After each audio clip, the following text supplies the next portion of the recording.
going? No, man, you got the right classroom. Come on in, take a seat beside me, my friend. Hey, look, here come T.A. Charlie. Let's see what he got to say.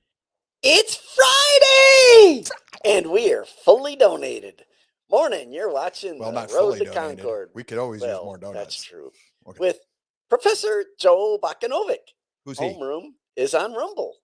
You just go to Rumble and you search the channels for the Road to Concord. It's one word. When you find it, you go ahead and you click follow. Might mean you got to set up an account, but it's fast, it's easy, it's free. I did it. You can do it. For those technologically challenged members of the class, you can also catch us on Facebook, Twitch, Twitter. I still call it Twitter. I know it's called X, but you can't change me. And even YouTube today. Marianne, we're on YouTube. Let's see. Anyway, then you can catch the podcast after the show. It's uploaded to Podbean, iHeartRadio, and Spotify, and eventually to BitChute. Just look for the Road to Concord. You can go to the blog page. That's roadtoconcord.com. That's where you'll find all your show notes, study notes, and handouts for the class. Finally, you can email a professor at joe@theroadtoconcord.com. He's a little slow right now. He's still thinking on some of them, I think, but he'll eventually get around to emailing you back. Phones are on today, but only for registered numbers. If you wish to call in and are a regular classmate, you may request phone access through an email, and I'll think about it. If you find our classes helpful, please click the thumbs up, like, and share, and subscribe, and all those wonderful things, so that it helps us out. And also, share it with those you think might benefit from it. But warn them, Joe is an acquired taste, especially when he's been donated. This show is listener sponsored, meaning we do not solicit business advertising, so we're not limited in the content we provide. Solicitation? That's actually one of the stories we have today. Oh boy. With that said, we ask for your participation on a value for value basis. If you find our show of value to you, then you provide an equivalent portion of your labor and treasure through the donut link. Donuts! Yeah, sometimes they call it donate, but it's more fun to call it donut.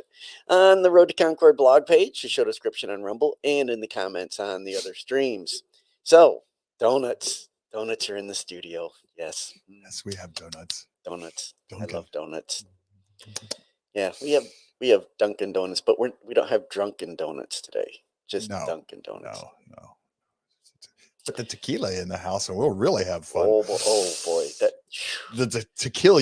Yeah, that would be that. I don't know that we could go live on a show like that. No, not with me. Our AI thinks that whenever we have a donut day, it's a dumpster fire day. We're going to have to do something about that AI. It's getting all uppity. Yeah, it's about time to reboot her and maybe even update her programming and do an update. I wish you would. No, you don't. Because Brogan maintenance there, Chief. Brogan maintenance. I won't go into that on live. Maybe we'll have discussion. Did y'all not sense the sarcasm dripping just then? Sarcasm? What's sarcasm? Our AI is learning sarcasm? I thought she was just a furry cat and just being a cat, as cats normally do. Don't we have a show to do? Yes, we do. All right, let's get to it. Sometimes the AI keeps us on track there, Charlie. I remembered his name today. And I'm on donuts. All right, it's Fallacy Friday. Going to talk about fallacies, about logic, reasoning. And we're going to do a little practical application today. I found some stories for you that we're going to go through. If you're a political junkie, you're going to love today. We've got Donald Trump bashing. We have Joe Biden bashing Donald Trump supporters. And we have Jeffrey Epstein stuff. And a couple of admissions by the left. So this will be fun. But what we're going to do first is a quick little down and dirty lesson on logic. Or applied logic. When you run across a news article, how do you know whether you're dealing with something that's roughly a news article, an editorial, or a piece of propaganda? I'm serious about this now, folks. Donuts aside, do you have any idea how to determine which is which? One of the easiest and quickest things to do here is, does the article appeal to your emotions or to your reasoning? Is it asking you to feel or to think? And now, if it's asking you to feel, you probably have either an editorial or a piece of propaganda. Most likely a piece of propaganda. An editorial can be it can be a little bit of both. An editorial is when you're expressing an opinion. Propaganda is going to push you in a direction that's not necessarily even an opinion of the person writing it. It's going to push you in the direction that the quote unquote the proverbial powers that be want you to go. And it will almost always appeal to emotion. Propaganda doesn't want you to think. But now here's one of the things you have to understand about propaganda. People think propaganda is a lie. No. Propaganda is seldom a lie. It's actually truth and reasoning from a certain perspective. Now, that perspective may be what you would think of as the lie, but propaganda is usually going to be true to whatever worldview it's coming from. So, but the problem is it's almost always a dictatorial or a controlling worldview. They don't want you to think. So in old times, when we actually had reporters, they would give you the who, what, where, when, why, and how, and they'd let you to decide everything for yourself. And they'd try to give you as many different sides of the story as they could. We don't see too much of that anymore these days. Now, an editorial might give you two sides of a story, but an editorial will at least usually ask you to think a little bit, might ask you to feel and think. But an editorial is usually stating a position or an opinion of the writer and asking you to be sympathetic to that writer's opinion. A news article is just going to give you the facts and leave you to figure it out. And so a news article is going to ask you to think. A piece of propaganda is just going to tell you what to do, whether directly or indirectly, and it's going to appeal to your emotions. Now, what we have to understand is that the thing with a lie, a lot of people think propaganda is a lie. Be careful with that. A lie is a deliberate falsehood, a statement of falsehood. Propaganda, like I said, is not necessarily a lie. Usually isn't, not from the perspective it's being argued from. So, the Nazis, when they were doing their propaganda, it wasn't a lie from the perspective of the Nazi party. That's the world they wanted to create. So everything that they said about their world, it was true from that perspective. This is the Obi-Wan Kenobi thing. It's true from a certain point of view. The problem is the point of view that the fascists were espousing is contrary to natural law. Doesn't work. But what you have here is that propaganda and lies are both forms of deception. Deception leads to misdirection, misunderstanding, confusion. So all forms of deception, that's the father of lies and confusion. That's the dragon, Satan. So the other thing you have to understand is propaganda is not necessarily bad. I mean, if we want to get technical about this, the Declaration of Independence is propaganda. If you want to get technical about propaganda, it's statement of truth from that perspective. I mean, technically, you could say your Bible is propaganda. It's truth according to the perspective of Yahweh, God. But seeing as how he's the source of all truth, so definitions are important to you. You got to keep track of that. But what's going to decide whether or not a piece of propaganda is good or bad? That's going to be what's its purpose. So if we have propaganda to support the founding of this nation, if you're going to be told good stories like Washington chopping down the cherry tree in order to get you to be a virtuous and moral person and not tell a lie and all these other good things, from the perspective of that society that created that story, nothing wrong with it, because it was teaching universal moral imperatives according to that society's value system. And today we teach that the founding fathers are racists. Well, that's a lie. They weren't all racists. So when you paint with that broad brush, it's not only fallacious, that's actually a lie. But when you teach that in order to get people to not like this country anymore, that's propaganda there. This is one of these things where your definitions can be kind of fuzzy and they overlap with each other. So what are we looking for? How do we know that this story contains things that I can trust or that I should be looking for?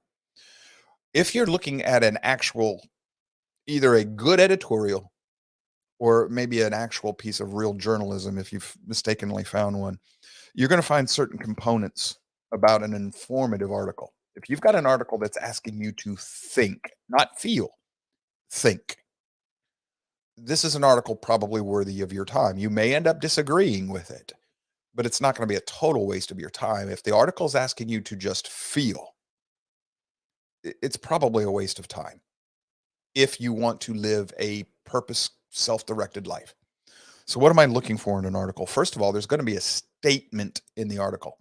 And usually by statement, I don't mean I'm going to tell you the facts and just the facts and that's the truth. I don't mean that type of statement. I mean like a scientific statement, because a good persuasive article, a factual persuasive, article asking you to think is a lot like science. And they'll start with a statement that might actually very well be in a question form. Is this country still a constitutional republic? Well, I could say this country is no longer a constitutional republic. Well, that would be my conclusion of that article. But if I want to do this to get you to think, I'd start with a question. Then I'd give you the definitions in play, remind you of them, just to make sure that we all understand that we're using the same language. Then I'm going to give you supporting evidence to say that, my statement is, are we still a constitutional republic? Give you the definition of a constitution and a republic. And then I'm going to give you evidence for or against. And maybe there's both. Then I'm going to do the math. I'm going to evaluate that evidence against the definitions, then draw my conclusion. If I'm not finding any of these things in whatever article I'm reading, chances are I'm not dealing with an article that wants me to think. I'm dealing with an article that's trying to tell me what to think, not how, or ask me to do it for myself. So that's what we're going to look at today. We're going to look at a few articles that I've pulled up. They're not necessarily random. I pulled them down on purpose from many different sources. Some of them I haven't fully read yet. I skimmed through them, but I haven't fully read through them yet. So we're going to go ahead and we're going to look at a few of them. It'll be start and go type of reading. I'll stop and I'll analyze it as we go through it. I'm going to show you what I'm looking for when I read these type of things. And you can evaluate for yourself whether or not you like the way I go through them. And whether you agree or disagree with me, hopefully this will be a class in practical application that'll help you learn how to stop and actually evaluate some of this stuff you're reading, rather than to just knee-jerk reaction and react through emotions. So this first one I found for us, this came off of Microsoft. It's when I'm on, what the heck is that? Microsoft's Edge. Yeah. This came from the Edge newsfeed. Thank you, Charlie. And it's an article from Thy Black Man, which is a web blog page, apparently, but it's got its own staff, I guess. And the article's written, it says a story by staff. It's one day ago. The title is Black Americans, Asian Americans, Mexican Americans, and White Americans, the Trump Cult Spell. Okay. Right away. That's loaded language. The Trump Cult Spell. There's an assumption in the title already. You've assumed that Trump has a cult and that he's a cult leader.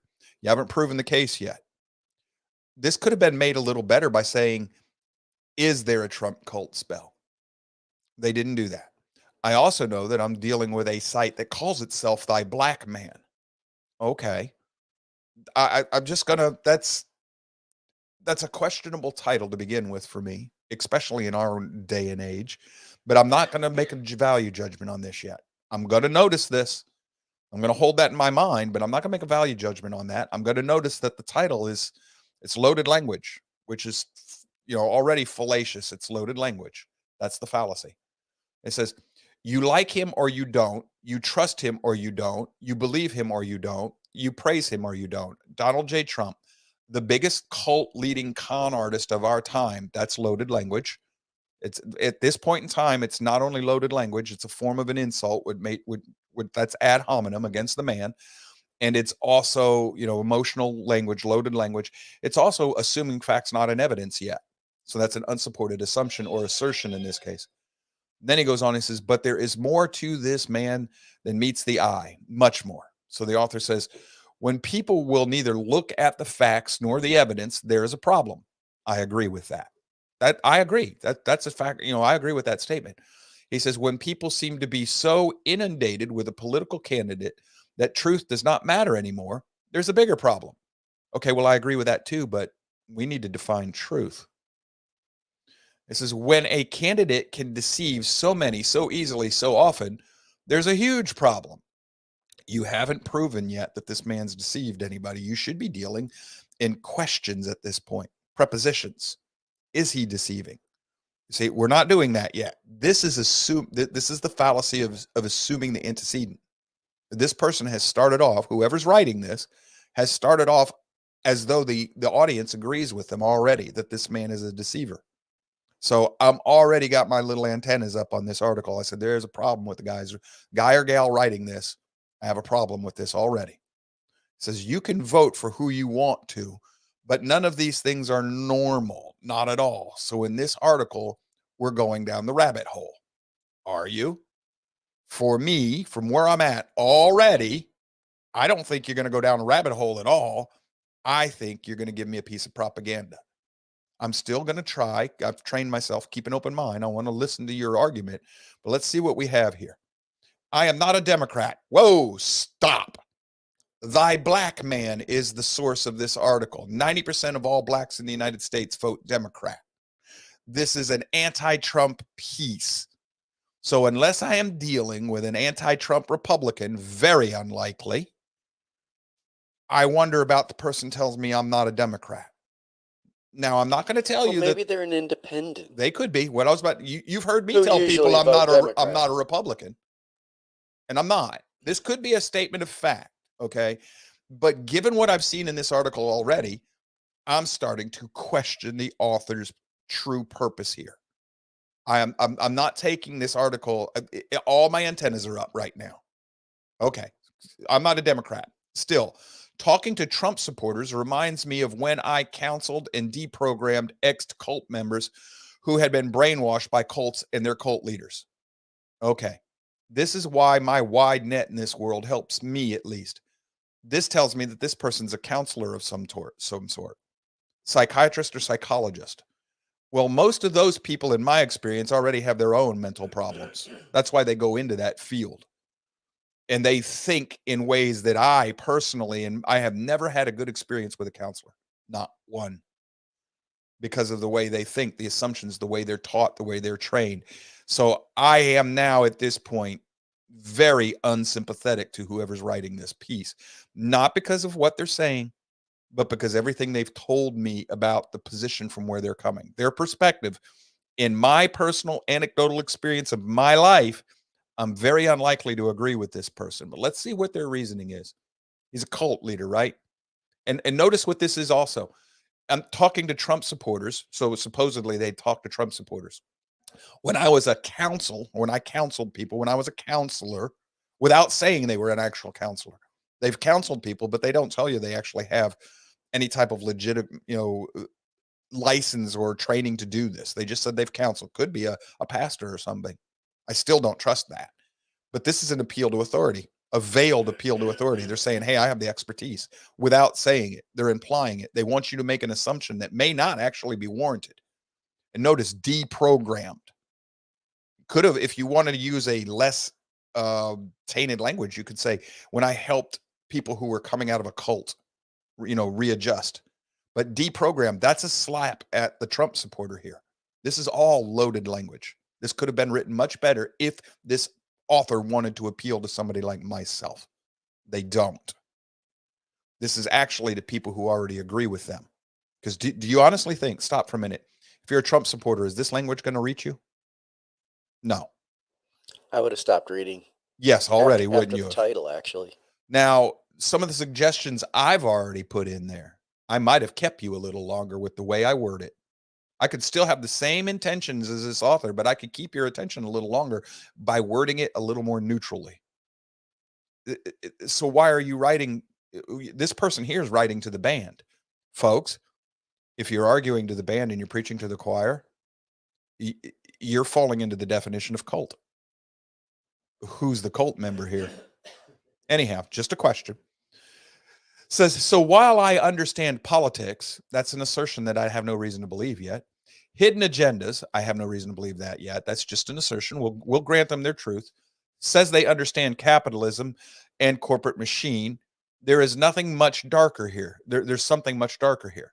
Much darker than fear. Much darker than ignorance. Much darker than denial. The MAGA Trump followers have been brainwashed into a cult, and their actions seem as if those who are zombied under a spell or both. Mind control. Yes, it exists. Well, yes, it does exist. But has this author supported any of this yet? No, none of it. These are unsupported assertions.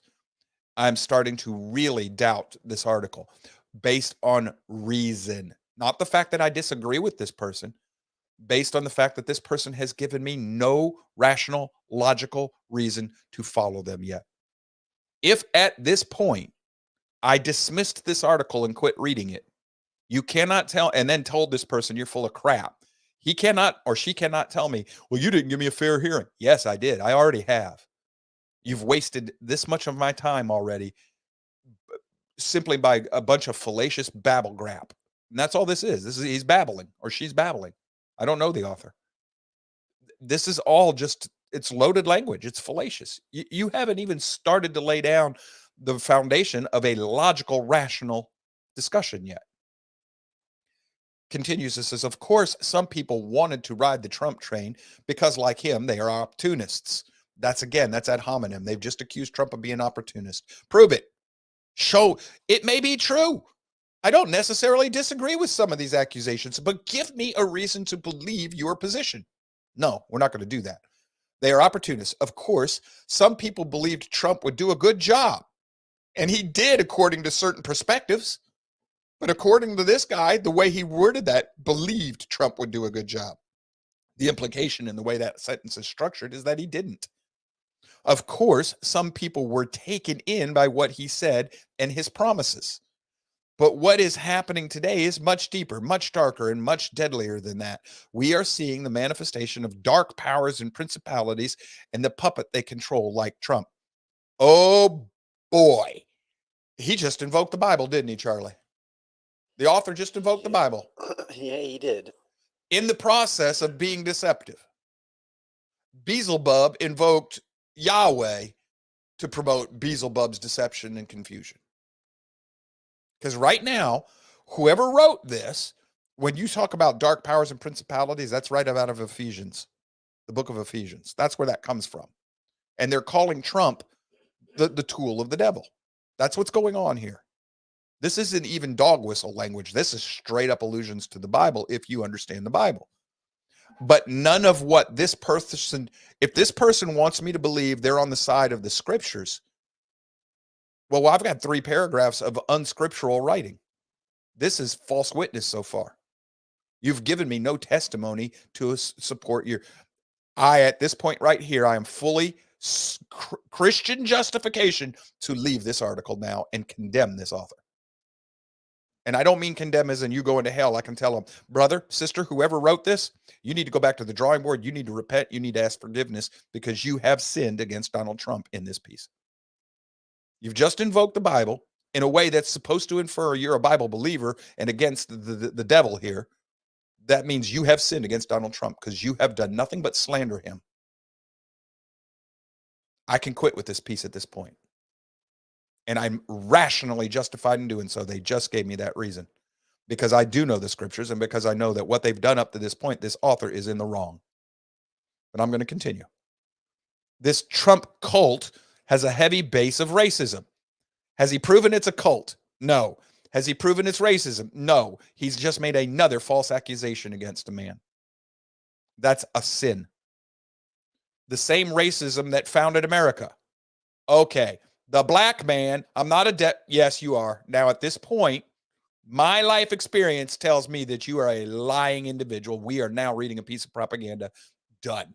I now know this is propaganda. The perspective here is a Trump hater who thinks America was founded on racism. No, it was not. I've read the Founding Fathers. No, it was not. It was unfortunate pragmatism with a couple of the states based on slavery. And I got a little news flash for you. If they'd have had white Irish slaves, they'd have been just as happy to keep those slaves too. It was about the money. It was all about the money in their economy. Yes, there were racists. Yes. But that has been used as a weapon to bludgeon us so that we can't look at truth. That's the enemy doing that. It's the same person who's, I would put you at this point, my understanding of scripture, the enemy has control of this author as well. And the enemy being Satan. So he's called Trump a racist. He's called America founded in racist. None of this is supported. Donald Trump represents the real America without the Klan robe and hood and torch and rope. Oh my God. His words produce fear and anger. Do they? Okay. Fear? What? Oh, I'm going to put that aside. Anger. Yes, they do. Now, is it justified? If you are somebody who supports this nation as it was founded, and I don't mean in this false accusation of racism, but in the idea of natural law and natural rights and the rule of law for all, one law to apply to all, then you have righteous anger because the people such as this author, based on my life experience, this author is the opposite of this. This author's already given me enough clues to tell me that this is a left-wing, anti-American individual, racist in their own thinking and nature as well. I oppose that person. The founding of this country, the founding ideals, the Declaration of Independence opposes that person.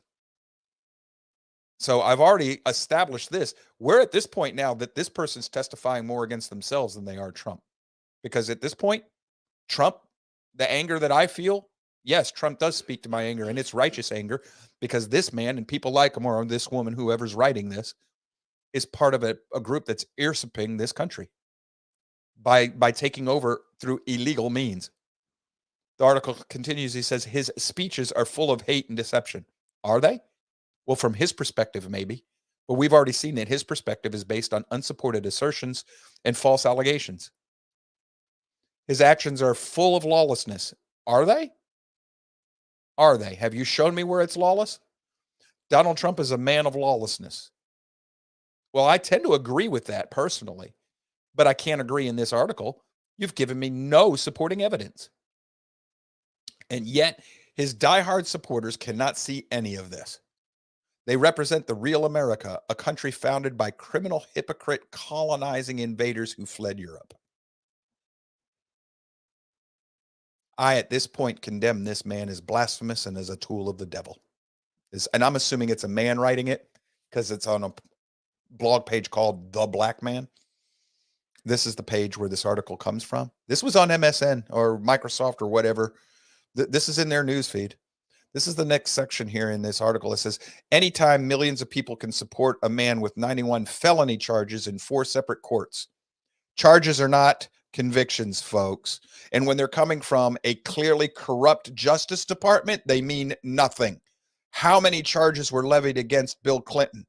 I bet you this black man that's writing this article supports the Democrats, contrary to what he says. How many charges have been levied against Joe Biden? Well, none. Right, because you have a corrupt justice system. He says, a man who's been impeached. Well, so was Clinton. Impeachment is an accusation. It is not a conviction. A man who lost a rape case. Did he? Why isn't he in jail? A man who calls veterans losers. He never did that. A man who jokes about the handicapped. He actually wasn't doing that either. A man who admits on tape that he sexually molested women at will. Oh, you mean all of Jeffrey Epstein's clients. A woman who tries to overturn a legal election, and a man who tries to overturn a legal election and ignore the Constitution of the United States. He didn't do that. And you're assuming it was a legal election when we now know it wasn't. A man who, and which means that writing this article at this time, a man who tried to overturn an illegal election is a false statement. That right there was a lie. a man who incites violence and insurrection against the United States, thereby violating his oath of office. He did not do that. I'm done. Stop. I'm done. I'm out. I can't read any more of this. If you've been with me any length of time, you know that I'm sympathetic to some of these accusations against Trump. You know that I believe some of them. I do. Did that article give me any reason to enforce my beliefs about Trump? No, none. That was propaganda. That was meant to talk to people who already agree that Trump is all these things. If you're a Trump supporter, you quit with that article early on. You probably didn't get past the title. So I've read that. That's a blog post. That's not even an opinion piece, folks. That wasn't an opinion piece. That was pure propaganda. It pushes deception and lies. That wasn't even truth from a perspective. Because even if you have truth from a perspective, Trump has not done these things. Even if you look at the objective evidence that we have in our world today, he cannot be convicted of these things. He didn't do them, or not all of them at any rate. So that's not even truth from a perspective. This is just straight up evil, what was in that article. And it invoked the Bible for its own purposes. Be careful. We're told in the scriptures that even the devil can quote scripture for his own purposes. That's what got Eve in trouble, is that the devil was misquoting Yahweh. He even did that with Yeshua in the desert. Yep. So be careful. Just because they invoke scriptural language doesn't mean that they're on the side of God. So that article right there, garbage. Kind of knew that from its source, but that's just me. All right, let's do another one. This is also from whatchamacallit there, Microsoft Star or whatever. What do you call that? Edge? Edge, yeah. Yeah, okay. So what's the article? Let me get this to read properly. Trump received millions of dollars from foreign government while president, House Democrats allege. Okay, they allege this. Is an allegation, is that a criminal, is that a conviction? Do we know that it's truth? No, Nope. An allegation is not. So let's see the piece. This is Washington. Where's this from? Doesn't tell us where it comes from. Oh, USA Today. Story by Ken Tran, 21 hours ago. Okay, so 21 hours ago, this story is published. This is Washington. Former President Donald Trump unconstitutionally profited from the presidency during his tenure in the White House, reaping millions of dollars from his business empire from foreign governments, House Democrats allege in an extensive report. Okay, let's dissect this.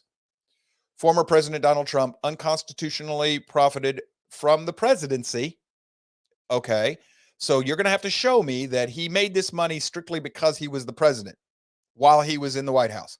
But then you tell me reaping millions of dollars from his businesses. Folks, that's not unconstitutional.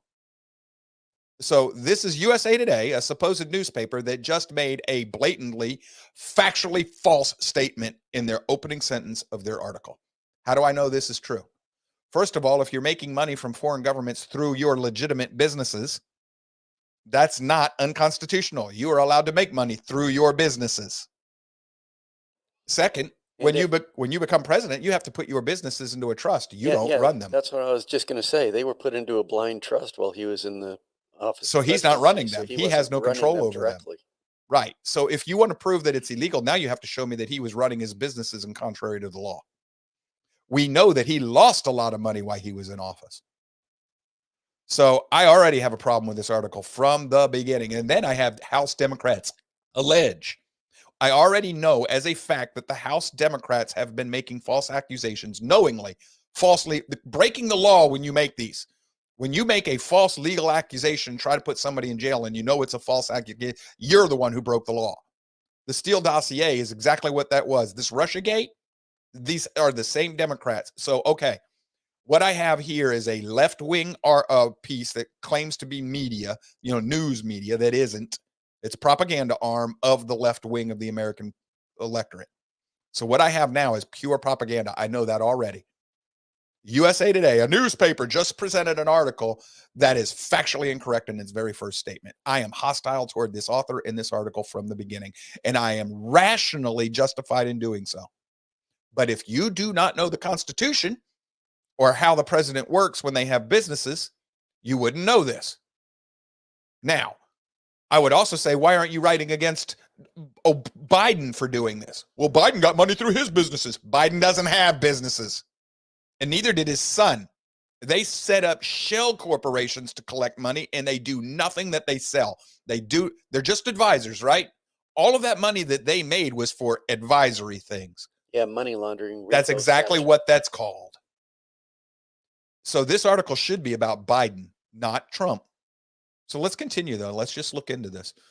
Democrats on the House Oversight Committee released a 156-page report. Well, wait a minute. The Oversight Committee is run by Republicans, so why are the Democrats releasing a report? This is subversion. This is counter to the committees. This is in the House. The House is run by Republicans right now. So this would be counter to the committee's leadership, which is by definition subversion. But, it's politics, so okay. So Thursday morning, accusing Trump of exploiting the presidency to financially benefit himself and members of his family. Trump's businesses, according to the report, received at least $7.8 million from corrupt and authoritarian governments, including China, Saudi Arabia, and Qatar. Okay, so now we do know, according to the USA Today, that these are corrupt governments. So why do they not treat Biden this way when he gets money laundered from these same corrupt? Okay, well, I know I now have a hypocritical source writing this. And 7.8 million? Biden's collected billions, people, but million to his businesses. All right, let's keep reading. So far, there's nothing wrong with what they've said. None of this is illegal. None of it. The report is that's loaded language, though. They want you to think he's evil because he's getting money from these corrupt governments. That's loaded language, folks. That's a fallacy.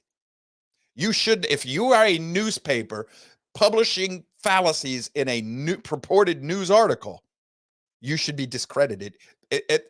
Honest to God, if somebody were to pull USA Today's creds as a journalistic site, they would be rationally justified in doing so based on this piece alone. Because this right here, folks, this is election interference. That's what this is. If this were put out by the Biden camp, that'd be one thing. But coming from a supposed self-proclaimed neutral news source, this is election interference. This makes this campaign finance violations too, because this has value in kind to the Biden administration, to the Biden campaign. It says the report is the culmination of a nearly 7-year investigation. It says records and documents obtained by the House Oversight Democrats reveal a stunning web of millions of dollars in payments made by foreign governments and their agents directly to Trump-owned businesses while President Trump was in the White House. He is not legally required to close his businesses to be president. They're in a blind trust. So these payments were made to his businesses. That's not Trump. Just because he owns them, and most of them are corporations with stockholders. There's nothing illegal about this so far. That's what the whole story said. It's illegal. Show me the illegality. Among the report's findings and records available to the committee, China made the most payments to Trump's businesses during his tenure, spending some more than $5.5 million at Trump Towers in New York and 2 of Trump's hotels in Washington and Las Vegas. So they stayed at a hotel and they stayed at the higher end parts of a luxury hotel to begin. Folks, do you know how fast you can rack up a $50,000, $60,000, $70,000 bill at one of these hotels? You can do that in a weekend. These hotels are made for people who don't care about their money. This is chump change to those hotels. And Trump was president for 4 years. Over a 4-year period, this is only $1.1 million a year in these hotels. That's nothing, folks, and it's not illegal.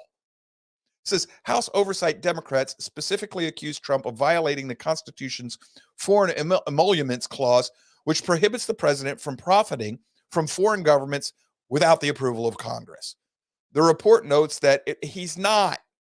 He's not. His business is. Well, he profited because his business profited. He's not running it. For all practical purposes, it's not his business why he's president. The report notes that its findings are incomplete after House Republicans took control of the committee last year and halted the investigation. See, why did this thing come out when it was halted? That's political subversion, using the power of your position within the government. These Democrats that put out this report should be charged with subversion.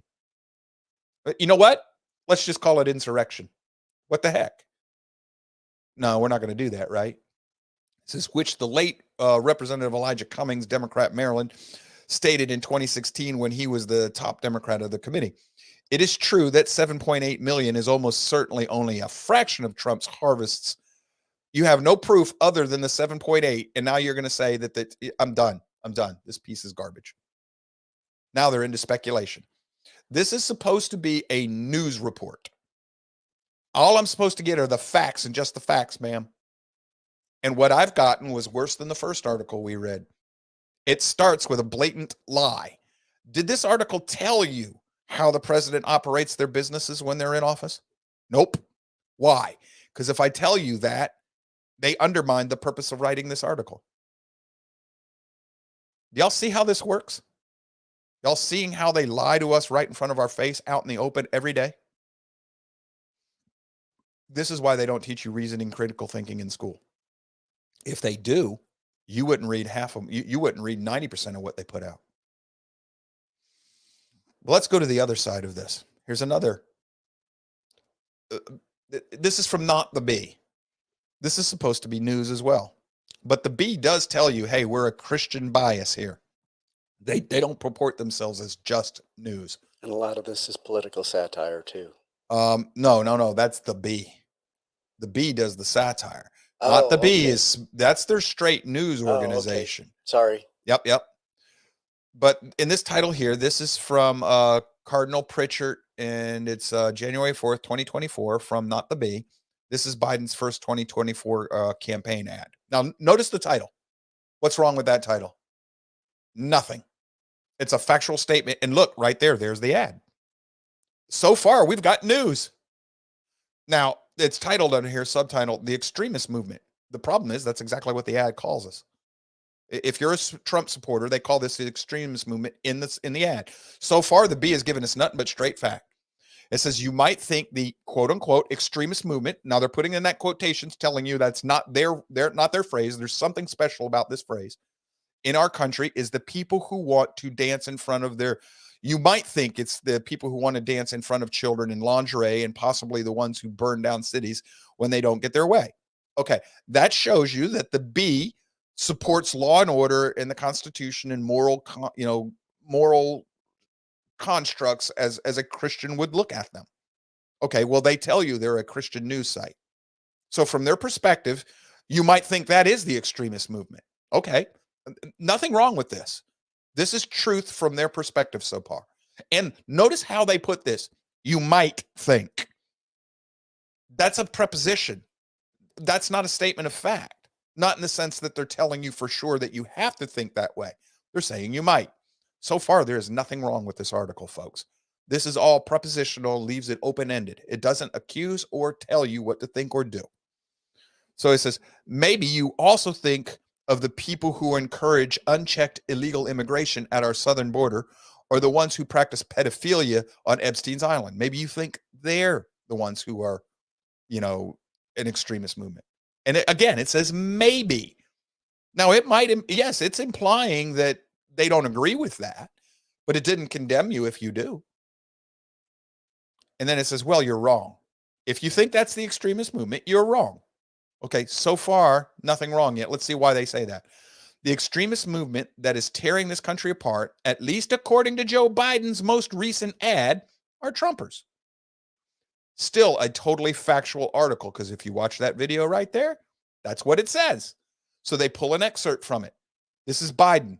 I believe in free and fair elections and the right to vote fairly and have your vote counted.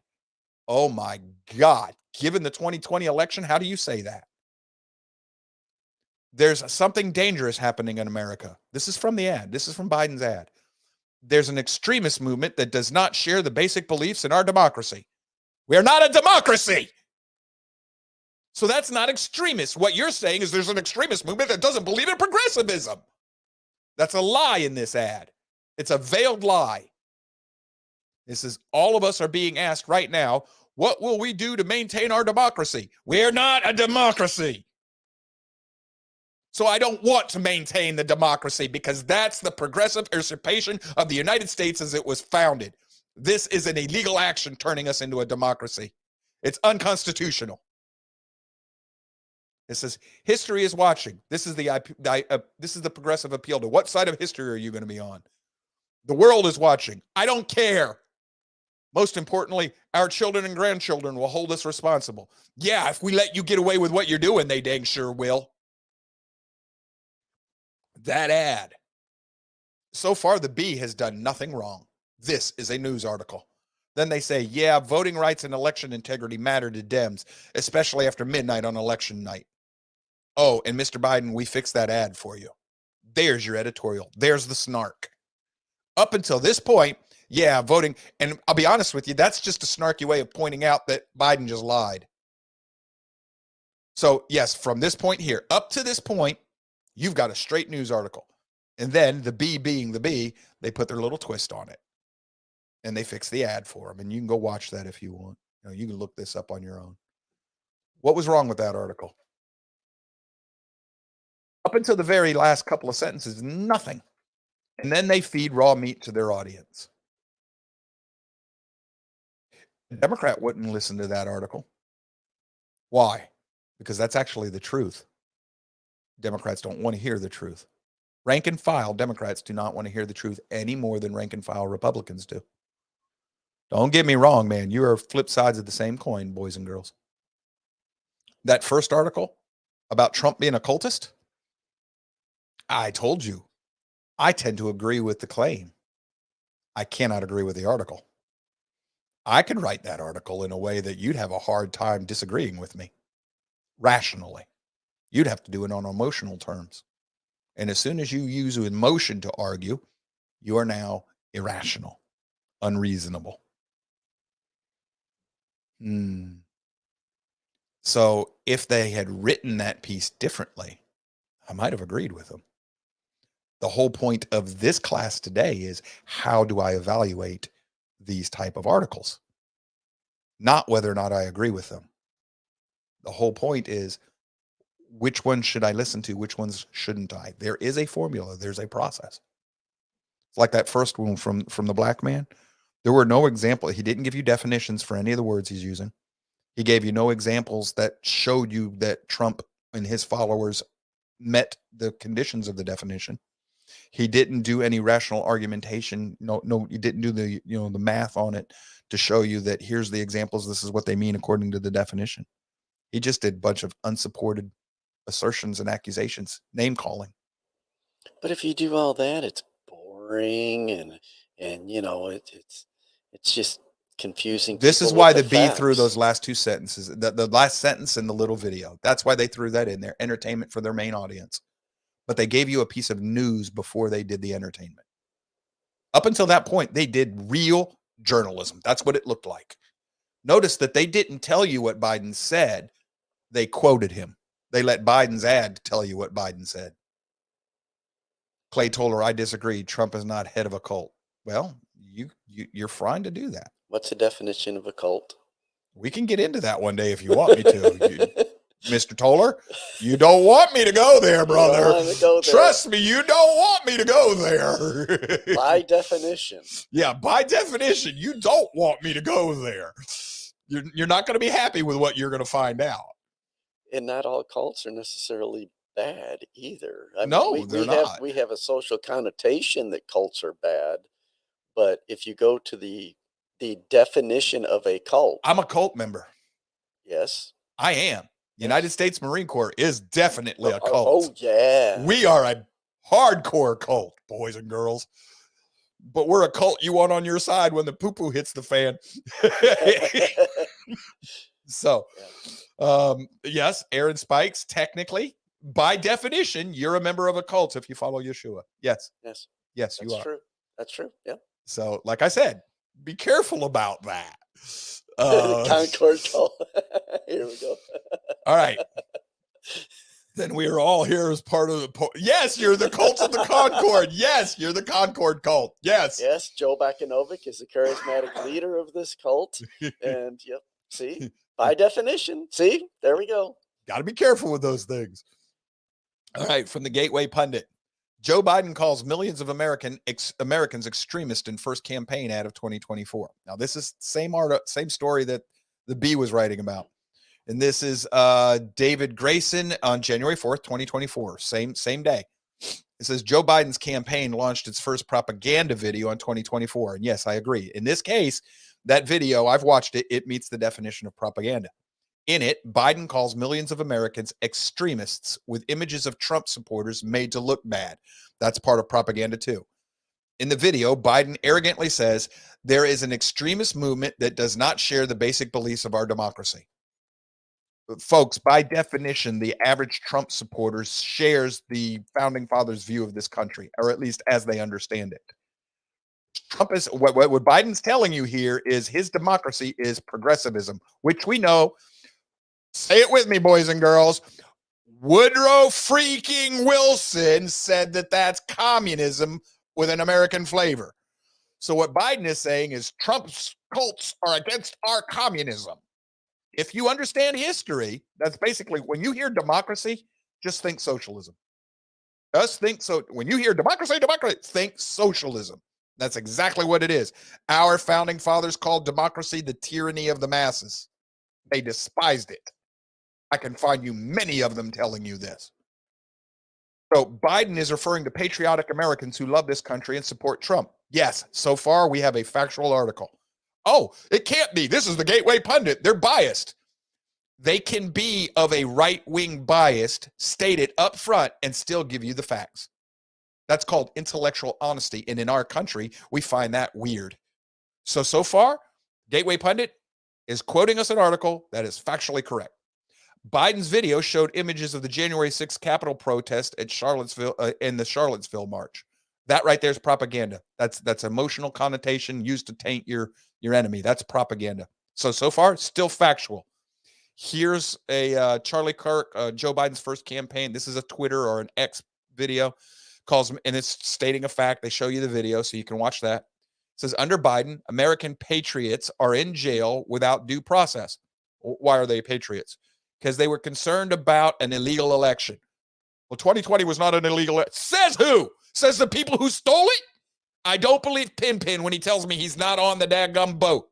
If you don't understand the reference to no Pinpin here, ask Natasha. She'll explain it. She finally watched the video. She watched the show.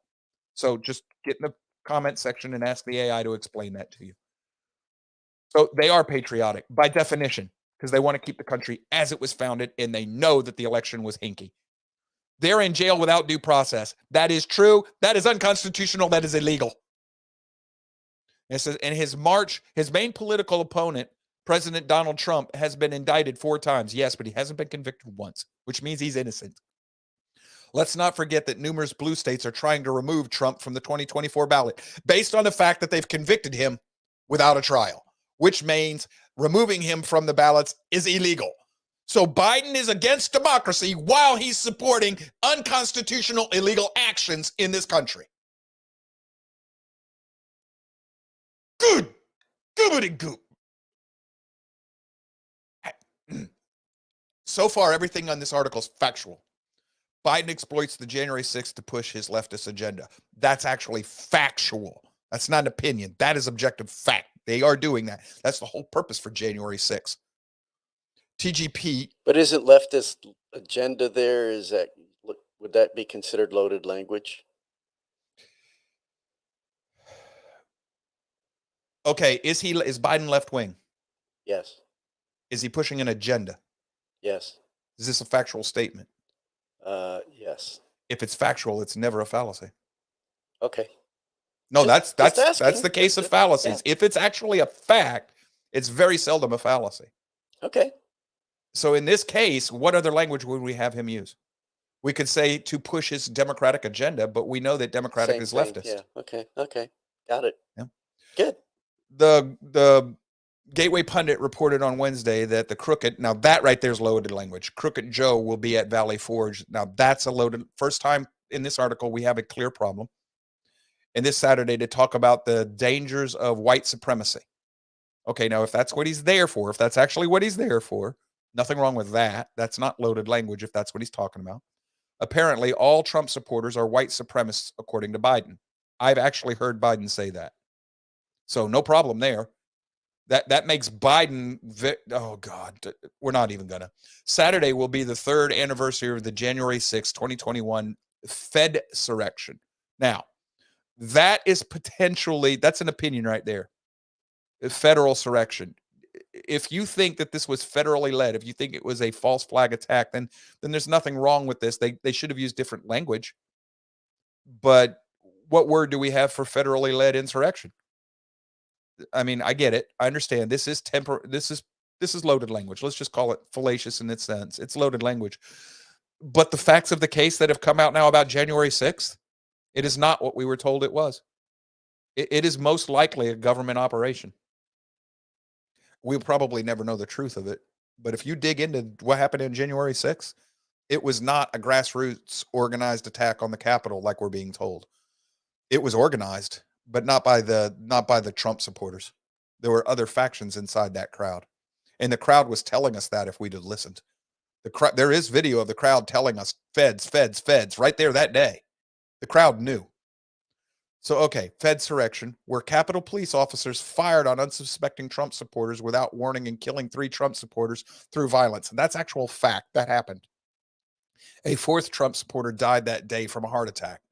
Yep. No Capitol Police officers died in the riots. That's actually true.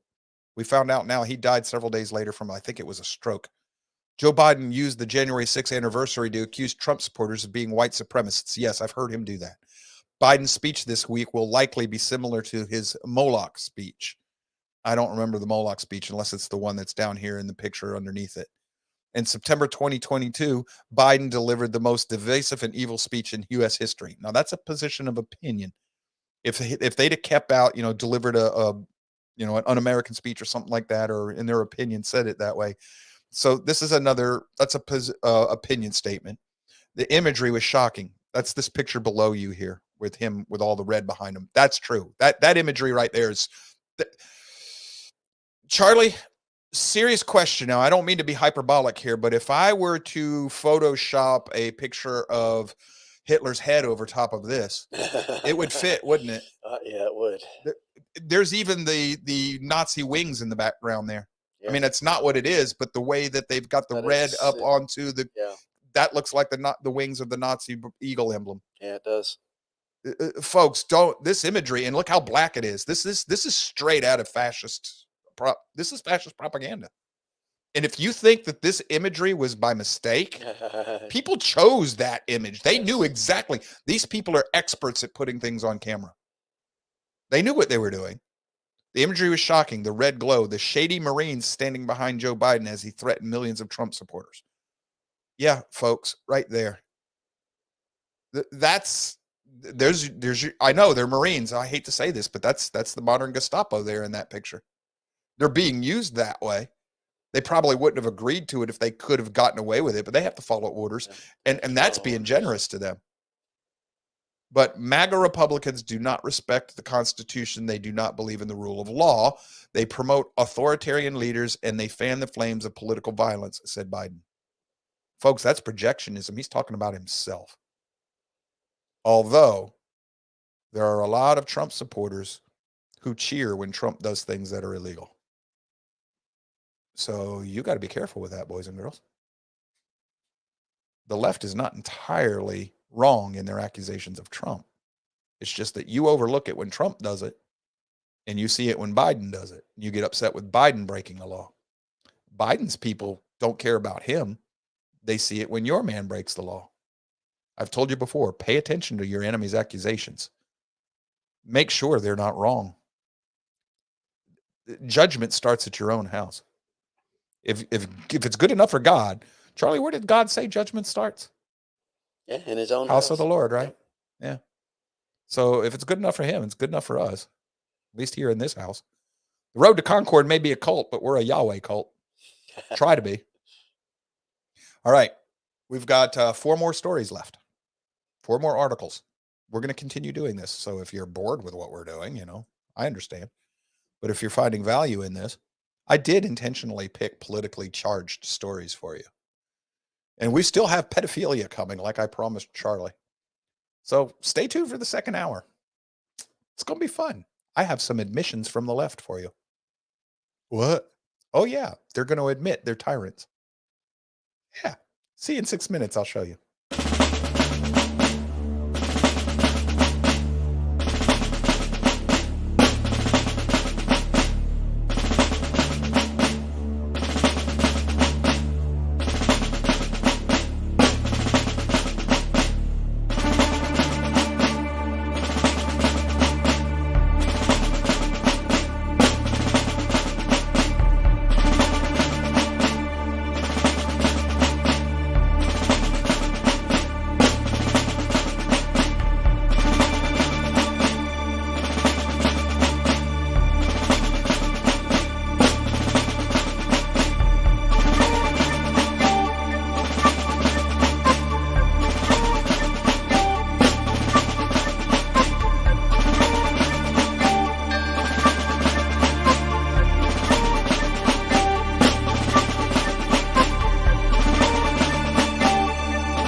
I am not the only cracked member of the Road to Concord. Most of you in the audience are not exactly right either. And we have, during the break, found out what's wrong with DSG 1973. So anybody who mixes, hey, Tortoise, he's mixing whiskey with Mountain Dew. So the Tortoise will be, if he's listening, he'll be along to correct you about that one here real soon, DSG. The Road to Concord can I just write. I love God, freedom over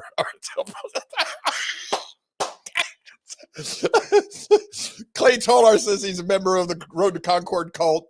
And Charlie said we accept his initiation, but the initiations, accept his membership. Initiation's a 35-page paper. He's just going to write, I love freedom until he's filled 35 pages. But you know what? That's acceptable. Get writing. And you're not allowed to put that in a computer and just, you got to handwrite that.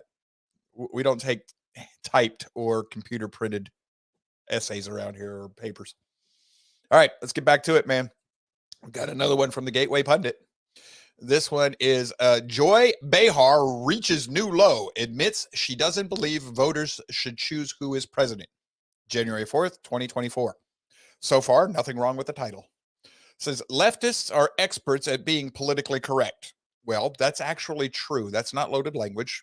Political correctness it's an invention of the left. It comes from the Frankfurt School of Germany, out of Cambridge, I think it is, Cambridge University or whatever. So yeah, that's an actually factual correct thing. But the filter they use for the rest of the world seems to constantly malfunction when it comes to former President Donald Trump. That could be some loaded language there too. It's being a little snarky. On Tuesday, The View co-host Joy Behar let her true feelings show when co-host Sarah Haynes suggested that Colorado and Maine's decisions to remove former president from the ballot could give the appearance of a rigged election.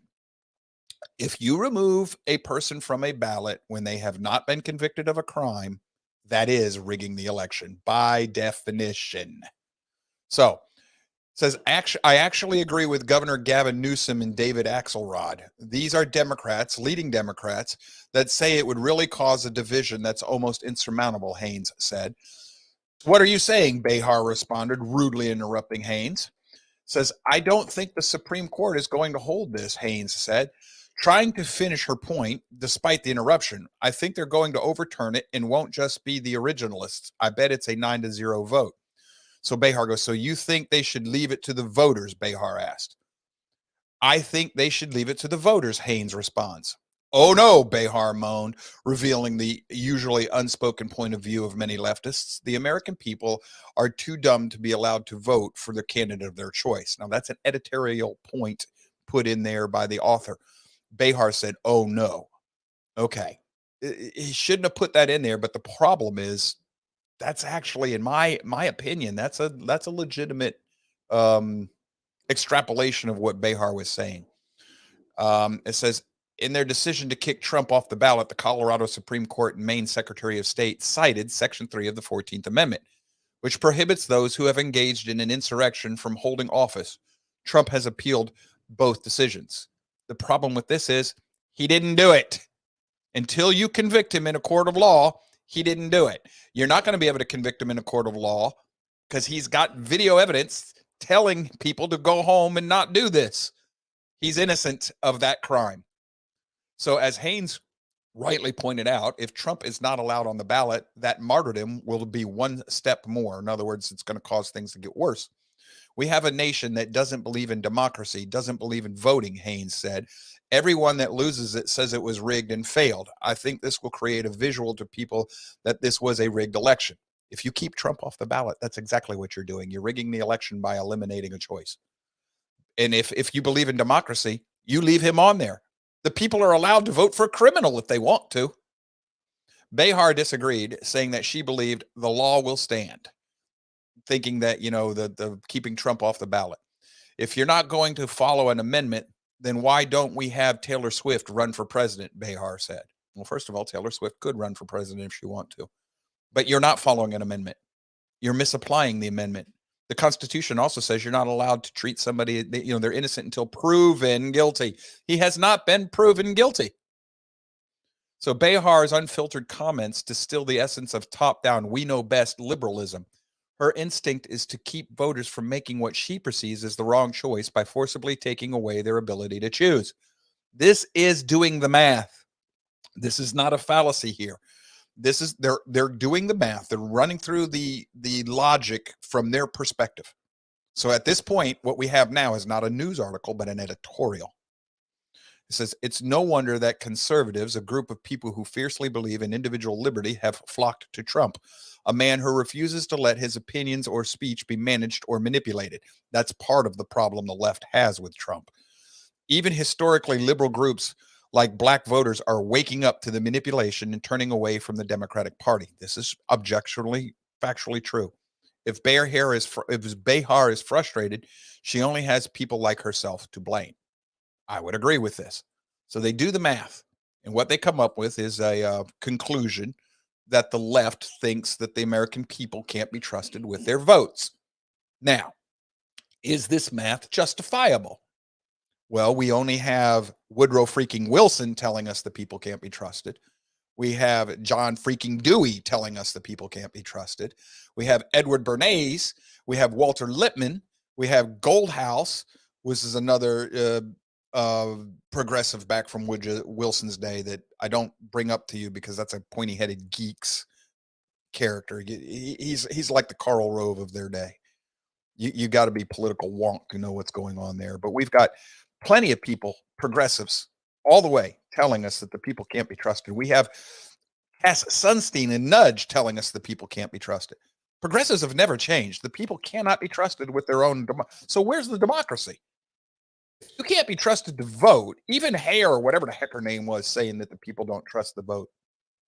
Everybody on The View thinks, it's democracy, but then they don't trust you to vote the way you want to vote. So do you think, with people like that running this country, is it such a leap to think that they would actually rig the vote because they know you're not going to vote the right way? Let me just give you a little bit of logic here. If Biden actually got 81 million votes the way we're told he did, you don't have to be scared of Trump. What? If he got 81 million votes, you don't have to be scared of the support for Trump, because that was, what was it? Trump got 76 million, so you got 5 million votes more than him. Why are you scared of him? You're scared of him because you didn't get that many votes. That's the logic there. That's Occam's razor. Remember, I'm going to give you another support for that. I don't need your vote to win the election. I need your support to keep it.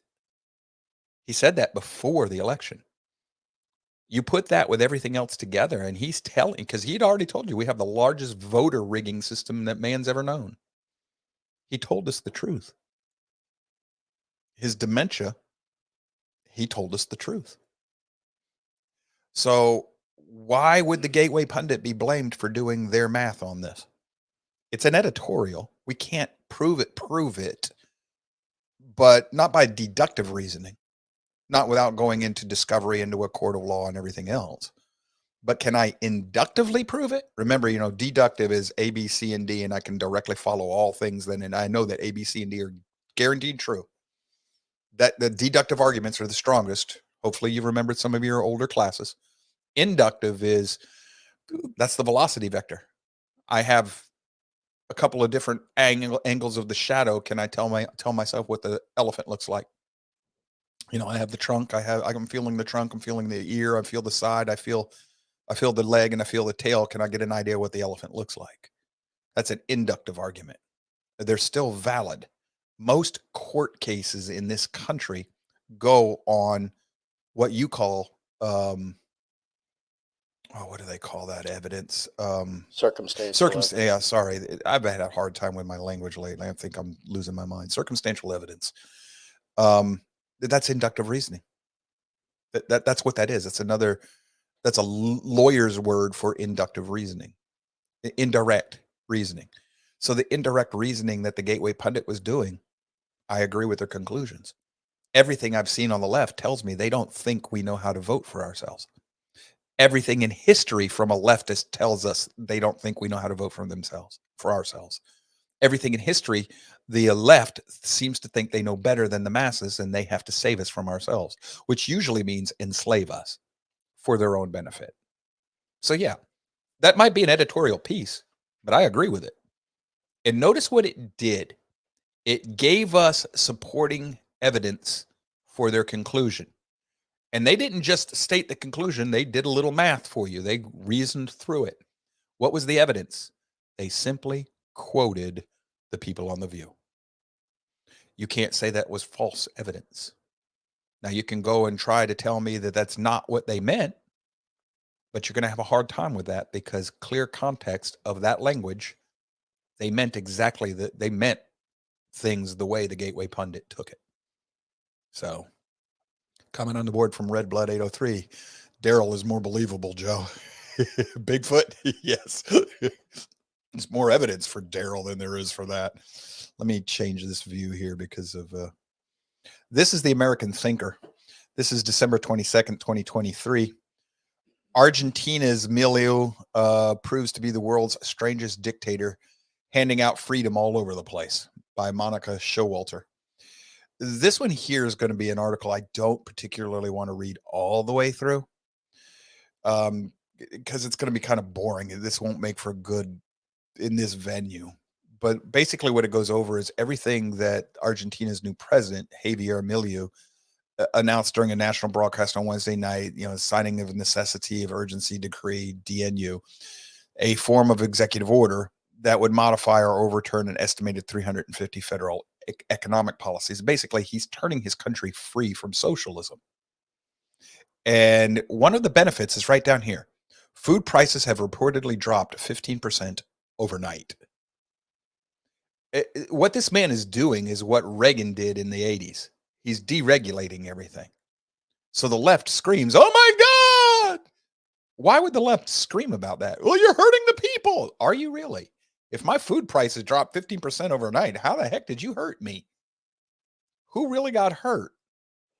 We lost control, Joe. Bingo! Yes.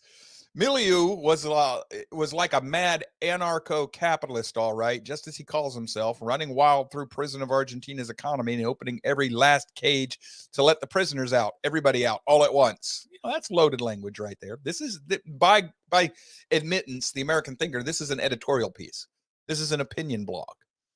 But, okay, this is, and get ready to drool, fellow Americans. Argentinian steak coming to your groceries and doorsteps faster than you think it possibly could. Wine, leather goods, citrus, olives, and mate too. And what does this the left call him after doling out all this freedom? What does the left? Notice what it says, question mark there. Here's The Guardian, which is a left-wing newspaper in the UK, quoting its local leftist sources in the country, in Argentina. Milieu, you garbage. You are a dictatorship, and they chanted. He thinks he's a Roman emperor, fumed one protester. A 55-year-old historian called Carola Gomez.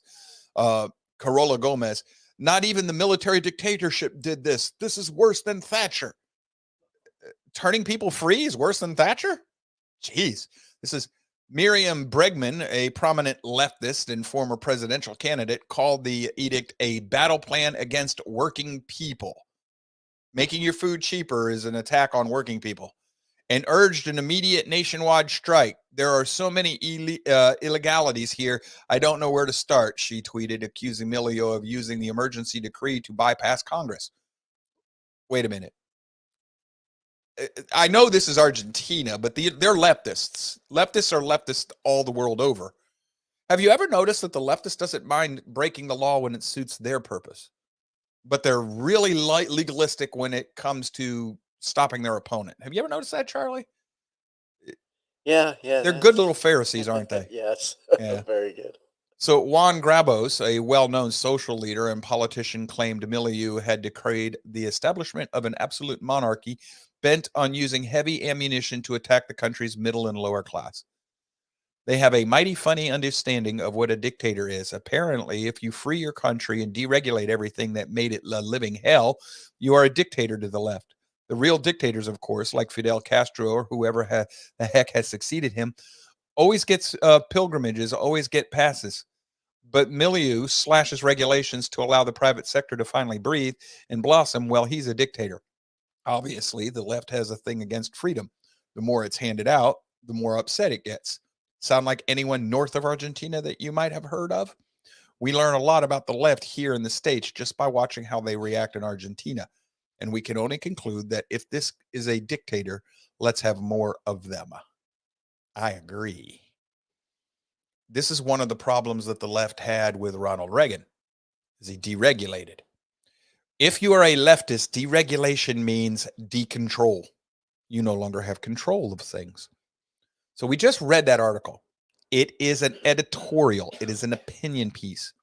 Everything on the American Thinker is an opinion piece. Now, why would I want to read the editorial? The part we skipped gives you the setup of what the Argentinian president promised his people he would do. The campaign promises that he made. It goes over them, and it goes over what he's done since he got elected. Here's a shocker. He's kept his promises. He told the people I would do ABC. He's doing ABC, and it's working quickly. What did Trump do when he ran for president? I'm going to do ABC. Well, he didn't do all of it. He tried to shut down the border, but he didn't get that done. He did unleash the economy. I can remember $1.67 gasoline on 2020. Can you? That's what I was paying for it here, $1.67. We had become an oil producer. We were exporting again. We were able to make all the oil we needed for our own consumption again. We're close to being able to do that again now, but we're not benefiting from that. We're selling it to other people. And the Biden administration is still trying to shut all that down. This green idea and renewable energy is a farce. It's not going to work. All the signs are there that it's not going to work. So why is there an attack on cheap energy? I'm serious. Do the math on this. Charlie, help me out. Reason this through for me. Get on the mic with me here.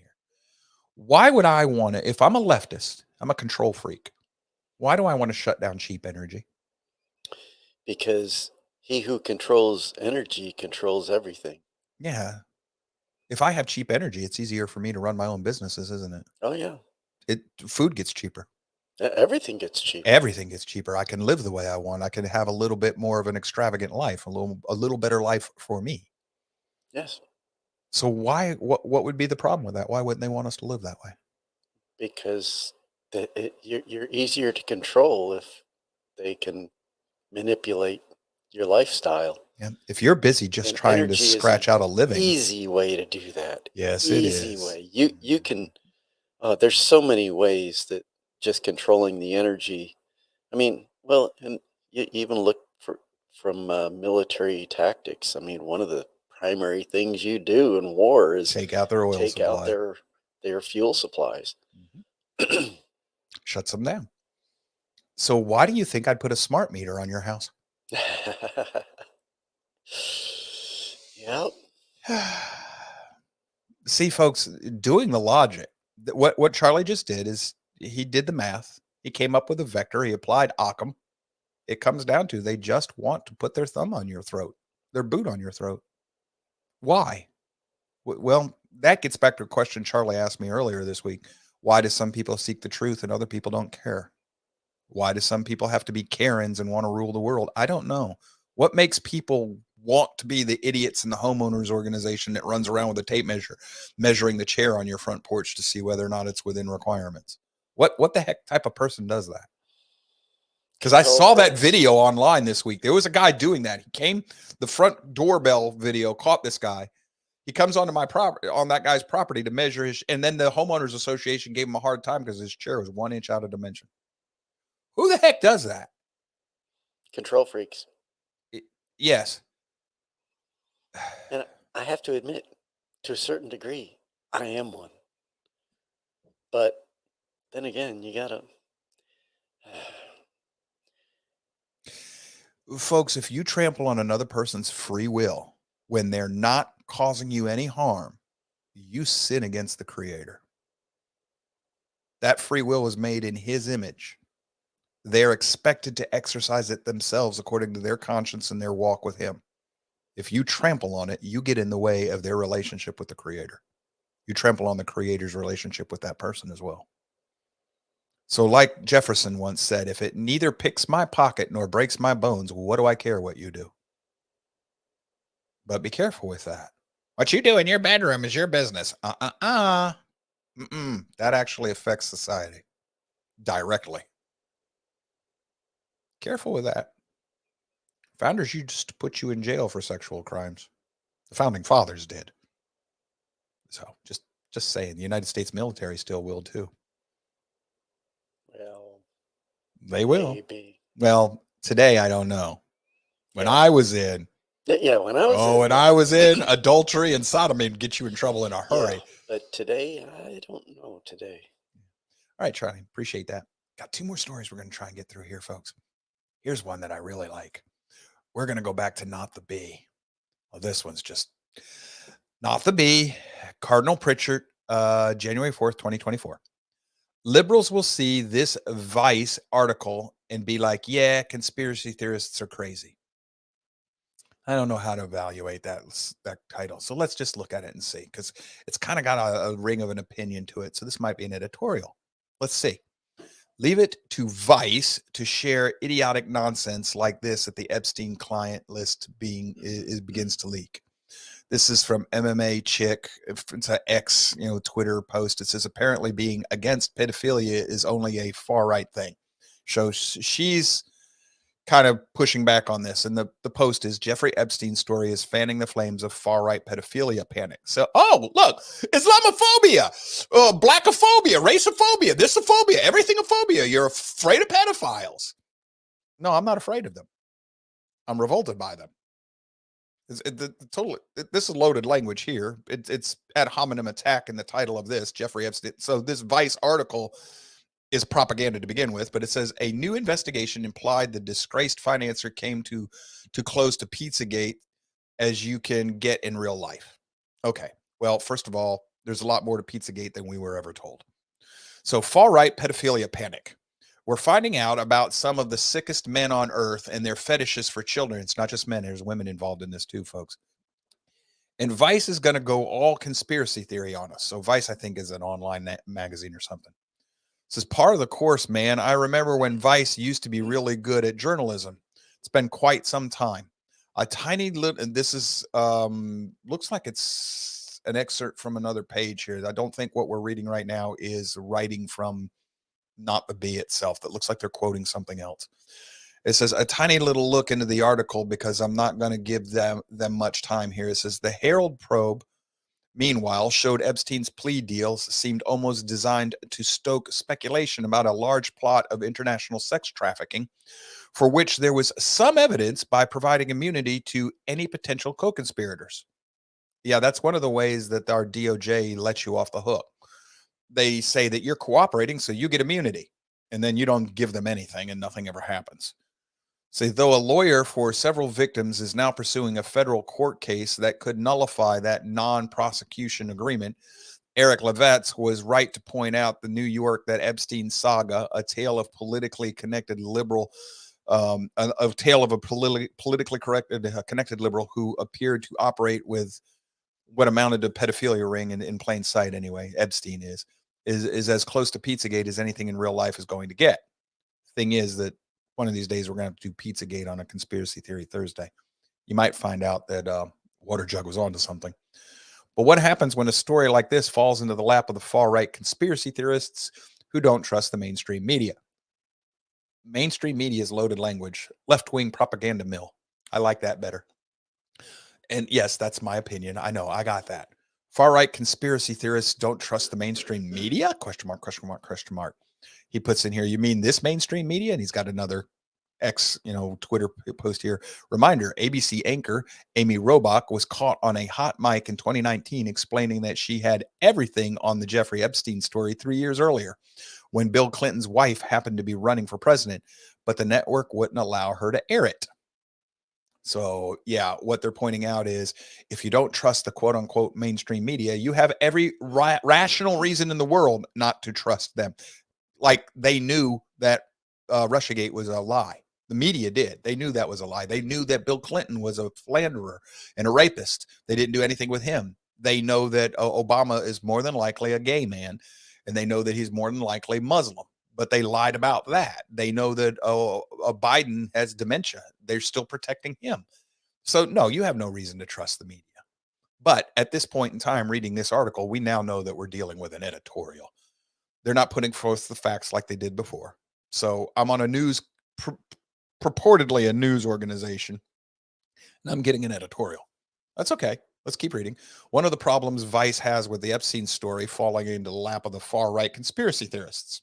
Notice that Vice keeps calling the people who disagree with it far-right conspiracy theorists. So if you think there's something going on with Epstein that we haven't been told, you're a conspiracy theorist. Why?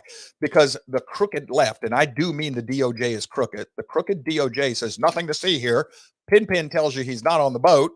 And if you disagree because you know Pinpin is on the boat, because you see him get on the boat, you saw him getting on the boat, you know he's on there, you're Gibbs, you saw him get on the boat, you were on the boat with him, you know he's on the boat. And he's telling you he's not on the boat. Well, that makes Gibbs a conspiracy theorist. No. The right knows there's something else here that we're not being told. That doesn't make you a theorist. Yeah, there's a conspiracy going on. That's a fact, but it's not a theory. So, and that's just objective reality, folks.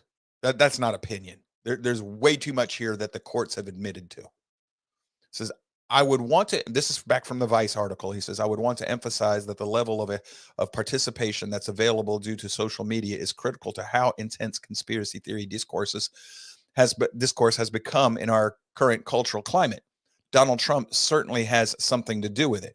When you got to get Donald Trump in here somehow. When you see high-level government officials reiterate these things over Twitter, that makes a huge difference. That's because there might be something to it here, Vice. It's not just through some news network or political speeches, although he's doing that. But the fact that people can then participate by reposting and trying to get his attention and all that kind of stuff. So you have all these kind of levels through which people can contribute to and help hash out the puzzle. Notice what they just said, but stop right here. Help hash out the puzzle, not add to the conspiracy. This is called a Freudian slip of admission. I don't want, we can go to Hive Mind. Charlie, you know about that phenomenon, right? Hive Mind, where they get on the internet and they solve problems using the internet. Have you heard about that? Oh, yeah. Yeah. That's a real thing, isn't it? Yeah, it is. And it's a very valuable tool. It works, correct? Yeah, it's a form of brainstorming. So what advice just tell us they don't want the Hive Mind at work on this article? Right. Why? Because they might get to Occam's razor eventually. Yeah. So they said Trump is a political figure. We can't trust him, but we have to trust the political figures that Vice likes. Where's the reasoning in that? If you're an elected official, if you're an elected official, you were elected by the people, all about democracy. I can't trust Trump, but I have to trust the man who said he wasn't going to get elected. He was going to get selected, and I needed your support to keep the steal. I got to trust Biden, who said he got there illegitimately. And I'm going to dismiss that because, he's just Biden. That's crazy Joe. Well, you just told me he's crazy.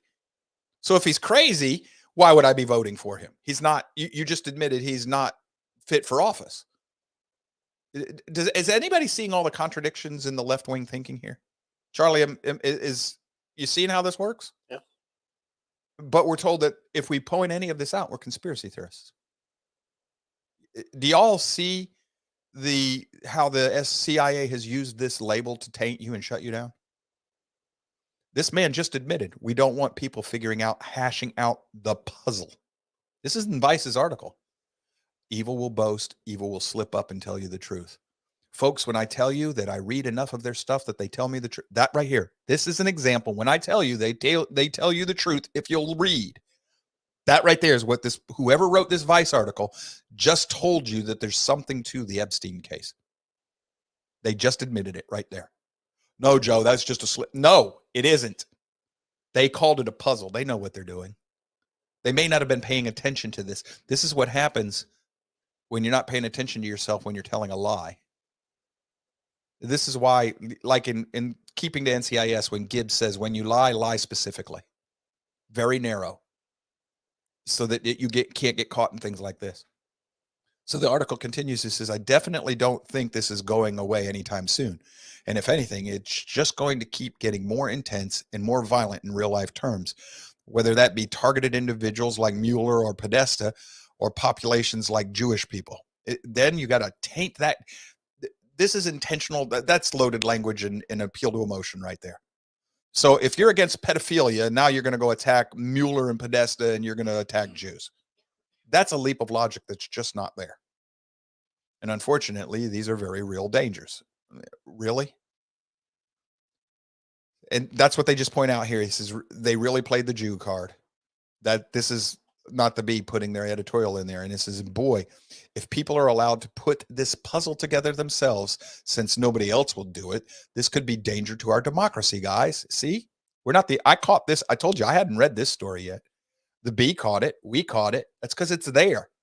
So this is an editorial. The author says, give me a break. He says, Vice, the same people that gave us this article below just a few hours ago, are out here telling us that conspiracy theorists are the problem for looking into pedophiles. The Vice Guide to Kink, literally in the article, it says consensual non-consent. What? Consensual non-consent, folks, that is, by definition, a contradiction. What do we get from contradictions? From a contradiction, all things follow, meaning it's an absurdity. You can't have consensual non-consent. That's definitionally impossible. So whoever wrote this piece is literally irrational, and that is a form of insanity.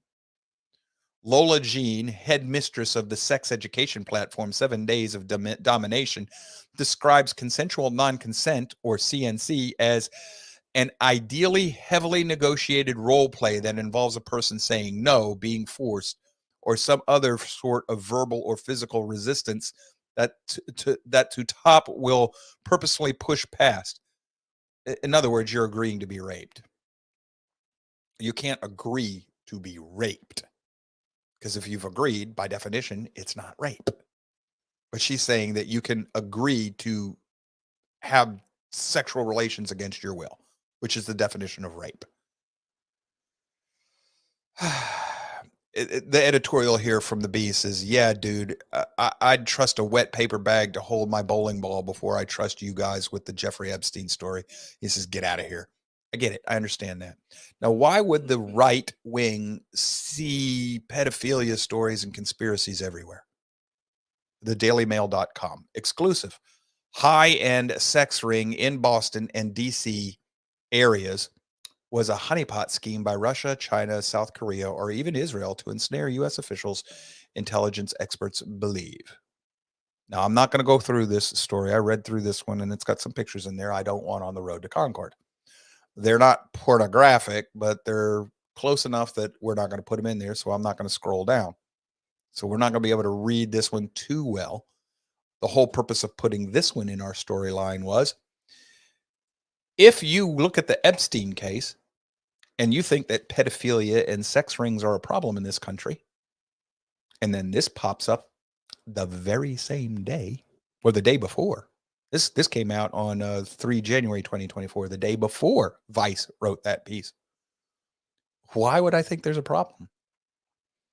There's another story that I had on this same problem. They were after U.S. government and military officials to blackmail them. Why? The same reason Epstein was doing this. There's a story out that Epstein was an FBI asset, and we know that he was established by the CIA. We even know who recruited him. What the heck is his name? The guy who was doing the investigation into Russiagate before the election, and he held it.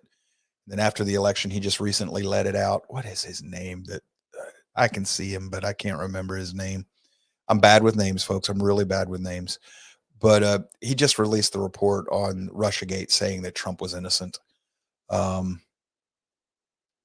His father is the one who recruited Epstein. The CIA bought Epstein the island for him. We know this. This has been revealed. This has been tracked down. So what we're dealing with, folks, is essentially what they were using Epstein to do is honeypot traps. So why would the right see conspiracies here? There's no reason to, right? Except that there is reason to. So why is Vice writing that piece? Deflection. Now, does that mean that they're doing so by coordination? Is somebody telling them, write this piece to deflect? Not necessarily. That's not how this works. They're part of that tribe, the left-wing tribe, so they're writing to protect their tribe. That's how useful idiots work. They're protecting evil without even knowing they're doing it. Now, if you're a Trump supporter, you think you're innocent of that. I got nothing I need to apologize to God for. I got nothing to confess. I'm perfect. I've never done anything wrong. Who does that sound like? Does that sound like Jesus, or does it sound like Satan?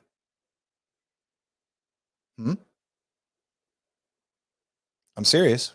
If you're a believer and you're a Trump supporter, I'm not condemning you for it. Don't get me wrong. I'm not telling you not to support him. I'm telling you to support him with your eyes wide open.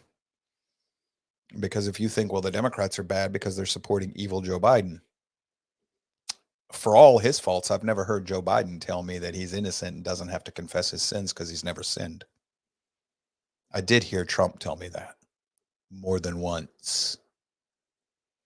I did hear Trump tell me that he could shoot somebody on Broadway or Main Street or whatever, and nobody would do any, all his supporters would still stand by him. That is an indication that he knows he's a cult leader. And not in a good way. So be careful, folks. Be very careful when you accuse your enemies. Make sure you've cleaned the planks out of your own eyes first, so that you'll see more clearly when you deal with them.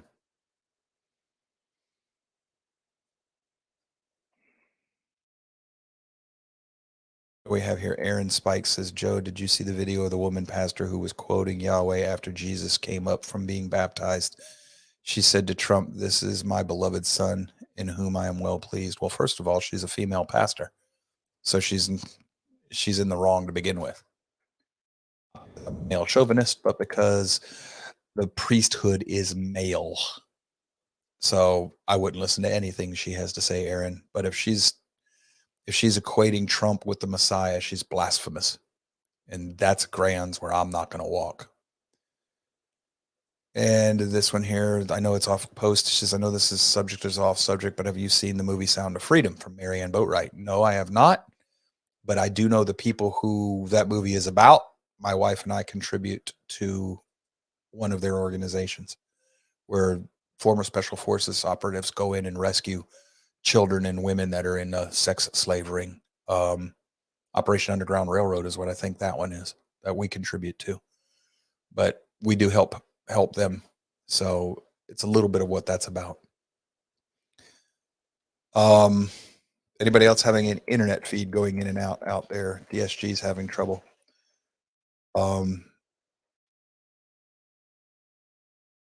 Yeah, I'm just reading the comments here real fast, folks, because we're winding down for the day. When you read an article, you find a news article, try to apply what you've learned about logic to it. Look at the source. If you know anything about the author, take that into consideration too.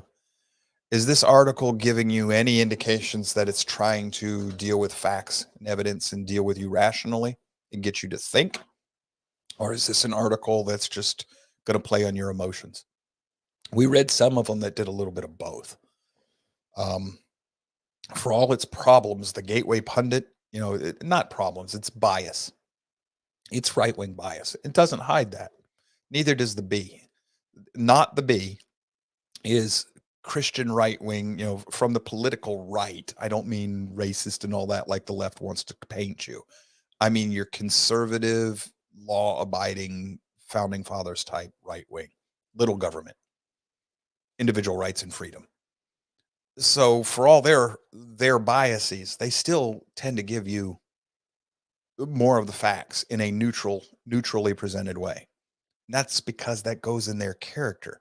People who are thought that, right wing, that's part of their character. That's how they're lawful. The lawful righteousness means you don't lie to people intentionally. So if you've noticed, there was a difference in their articles as compared to the ones that I pulled down off of Microsoft or whatever, Edge and everything. And some of the MSNBC articles I'm reading, I can't even bring them to you because, man, they are just straight up. They're not just propaganda, they're filth. And I'm not going to put that on this show. And it's just pure. Which side in this country, in general terms, I state this so that we're not committing a fallacy, hasty generalization.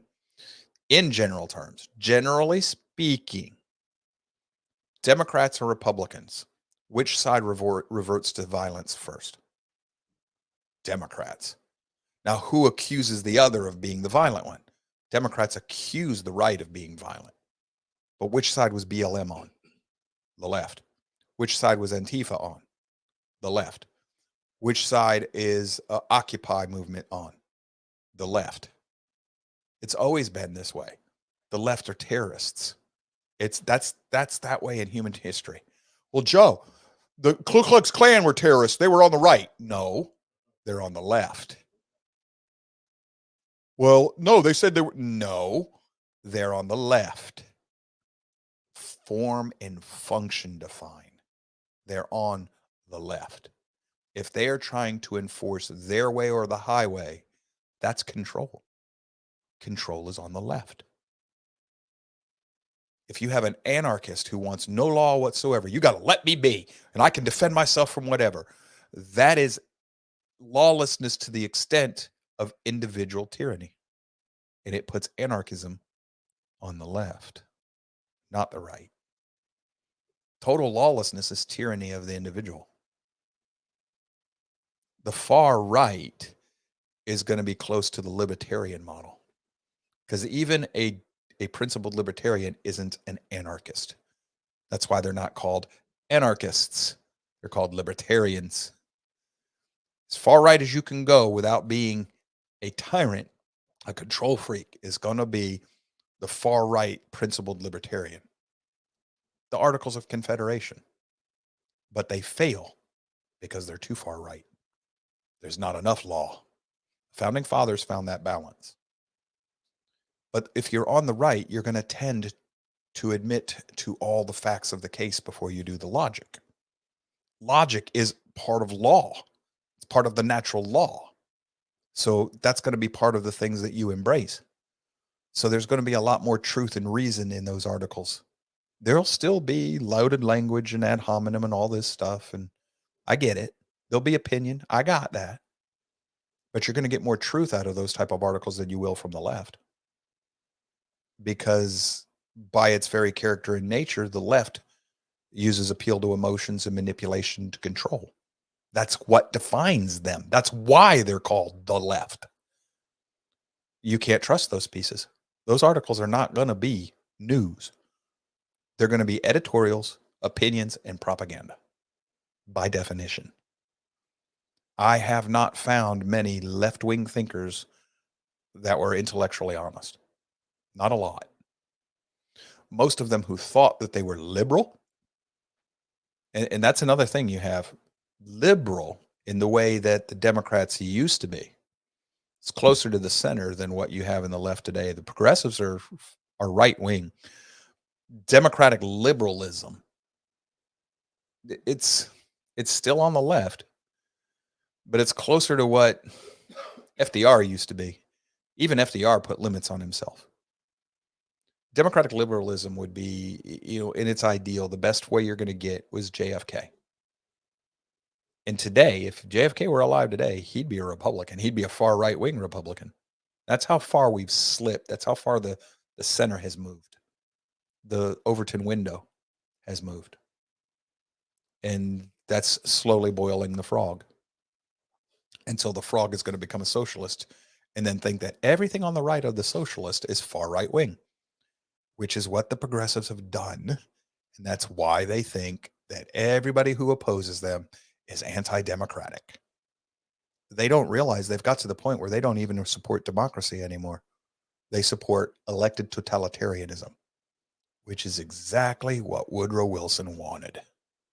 So congratulations, Occam's razor, and an evaluation of the facts at hand, the actual facts, as reflected by its adherents, the people who teach it and preach it and uphold it, we have arrived where Wilson wanted us.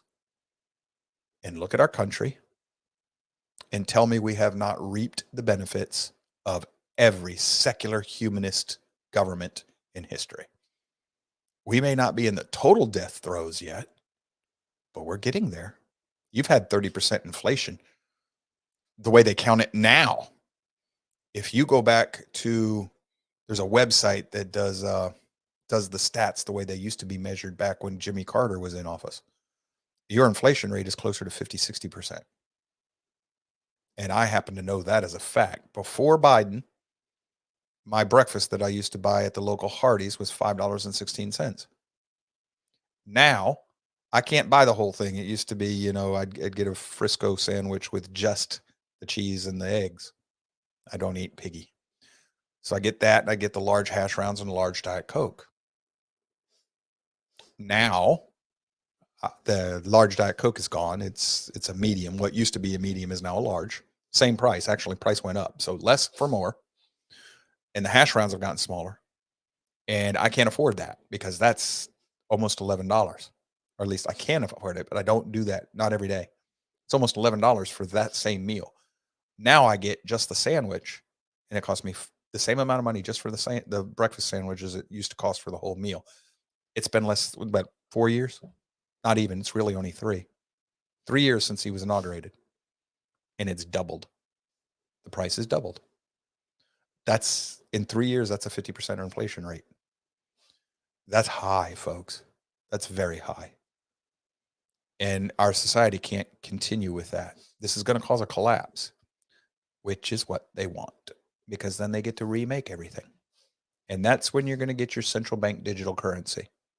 And they're going to blame all of this on capitalism when it had nothing to do with capitalism. And but the majority of this country will believe it because they have not been taught how to think for themselves.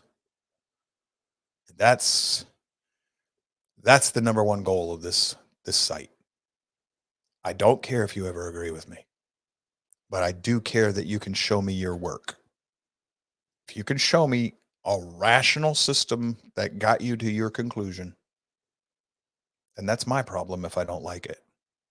As long as you reasoned properly. Joe, you're trying to control me by telling me how to reason. That's because there is a right and a wrong way to reason. That's part of natural law. That's why it's called right reasoning, not political right, correct reasoning. And if you don't do it correctly, logic will serve both sides of the same argument equally well. That's what I told you, propaganda. Propaganda is factual, rational reasoning from a certain point of view. But remember how logic works. If your entire argument is based on a false precept, then your argument can be, pretty decent rationally, but it will not be sound, valid, and rational. It'll appear to be, but it was based on a falsehood to begin with.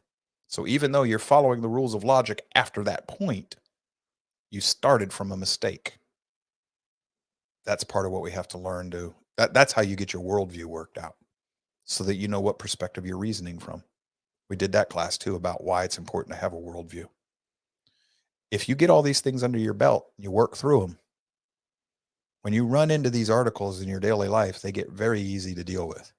Charlie, if he wants to, can witness to this one. He sees me here do this all the time. I deal with things in a lightning fast. And I'm almost never wrong about how I appeal, how I make my determinations on it. It's because this stuff is so much a part and parcel to me. I breathe it. I live it. It's just a part of who I am now. But it took practice. If you put the time in now for a year or two and you learn how to do this by instinct, it will serve you well in your life over the rest of your life. Trust me, it'll serve you very well. I'm getting better at it. Yeah. It gets quicker as you learn with it and you work with it. And it saves you a lot of headache and time. And it doesn't mean you're a hasty generalization or making snap decisions. You'll start seeing patterns in how these people talk. And by these people, I mean on all sides. There's certain patterns because there's certain rationale to each side. Once you identify the rationale, once you know okay, I'm dealing with ice cream, sherbet, soy bay or whatever, yogurt. Once you know what you're dealing with, the rest gets easy. You don't even pay attention to the flavors anymore. And that's what you got to learn, sort the the lowest common denominator out. And then once you realize that whoever you're dealing with is thinking along these lines, 99.9% of the time, you already know where they're going to go. And for those of you who go back far enough with me, and you can remember Richard Marks on Steve's radio show, very first time I encountered him, he was listening. I told Steve how he was going to react to my phone call. The man called in and did exactly what I said he was going to do. Even after listening to me tell Steve he was going to say and do these things, he did it. And I called back after that, and I told Richard Marks, I said, I know you. And he's all yelling, and no, you don't. Yes, I do. Yes, I do. I know the spirit behind him. Once you learn to identify the spirit behind somebody, spirit never changes, and neither will their baseline actions. You're in a spiritual war. How well equipped are you to fight it? Huh? All right. It's Friday. We've been fully donated, and the donuts have worn off. Time to go for the weekend. We thank each and every one of you for being here. If you like what we do, please give us a thumbs up, especially for the encouragement that it gives to Charlie and Natasha. Yep, and thanks for the new followers. We got some more followers. The thumbs up signs are the only, that's the only gratitude and reward Natasha gets. Otherwise, all she gets is nothing but abuse from me and sympathy from Charlie. But, seriously, how sorry can you feel for an AI, man? It's just an artificial intelligence that thinks it's a cat. Anyhow, the thumbs up are appreciated. If you like what we do, also, if you think it'll help anybody, share it with your friends and family. Do so directly, because if all you're going to do is hit the share button, some people might see it, probably won't see it on Facebook and social media. We are being throttled. Sad AI noises from Natasha. Yeah.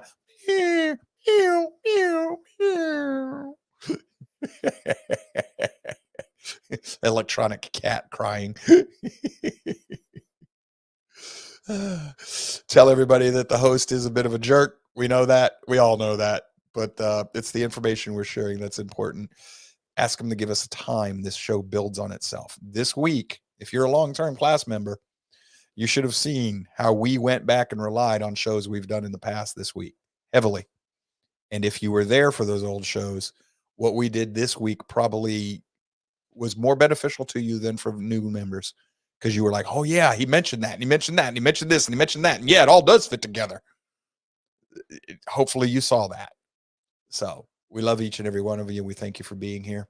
If you can afford to do so, we ask that you go to the donate page, also known as the donut page. Sign up to give us a $5 a month reoccurring gift. We beg you, please. We need a few more of you to help us out. It defers the cost of running the show. We don't have advertisers, and we probably never will, because I don't want anybody telling me what I can and cannot talk about. So if you like us, you will be responsible for keeping us here. That's going to be on y'all's back. Some of you carry more of a load than others. I don't want you doing it if you can't afford to, but if you can, it is greatly appreciated. We need your help. Otherwise, y'all take care of yourselves. We'll see you next week, Monday, Manic Monday. I've got some stories for you guys. Wait till we have fun with that one. Y'all stay safe, take care of yourself, and Shabbat Shalom, people. See you Monday.